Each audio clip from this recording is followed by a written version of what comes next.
I'm gonna go into seminary, I'm gonna be a priest, it's gonna be great. And it's like, you have cancer, and you're like, wait a second, what the heck?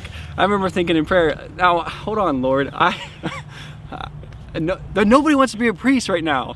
I want to be a priest, and now I might die. Come on, wait, this can't happen. I think when you got diagnosed with sarcoma, we were all back in town because that's winter break. And you remember when you told us that they were going to cut it off, you were like almost excited, just because you said that your quality of life would go up so much. Yeah. I definitely, from an outsider's perspective, I think that's definitely true, because I watched you have issues with that. I mean, for like what, 3 years? Yeah, and a lot of people, yeah, they knew it was worse than I did. You know, because I didn't see myself. Well, because I think, yeah, because like you mentioned that, and I think like, because like I'd see you one summer, and then we'd go back to school, and by the time we came back, you'd be limping more. But I don't know, like when somebody you care about is sick or in danger, and especially if they have cancer, you definitely start to pray more. And that was at the end of my college experience, so that's like when I started coming back to being a more active Catholic. I actually hadn't really realized that those two things coincided, but you almost feel kind of bad because you feel like you're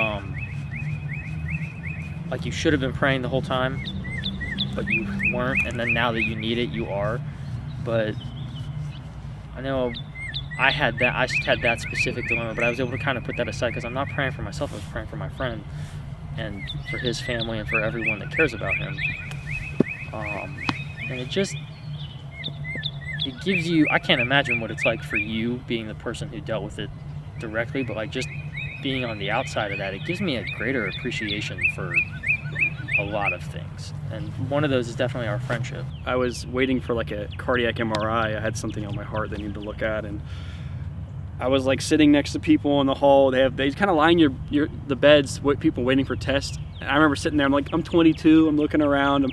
I'm in something they call AFib. It's like if I sit up. Were you really? Yeah. I didn't know that. I'm in AFib. If I sit up, my heart rate goes to like 170, and all the nurses are like, Sam, are you okay? I'm like, yeah, I just sat up, relax.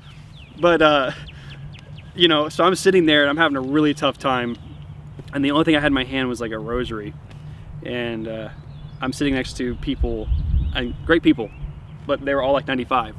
So nothing against them, but like I'm 22 years old, sitting next to like people with like heart conditions and stuff, and it's just like, what in the world? Where am I? Like, how did I get here? It was just like overwhelming, you know? And I kind of just had this moment of like, I got nothing, Lord. I got half a leg. I'm on a telly. If I sit up, my heart rate's 170. And I remember just being like, I need you. You know, I need you more than ever. And that was kind of a big moment for me, because it made me realize like that was kind of like maybe the thing the Lord was trying to get me to understand. It's like I can't do anything without him. I can't be a good priest without him.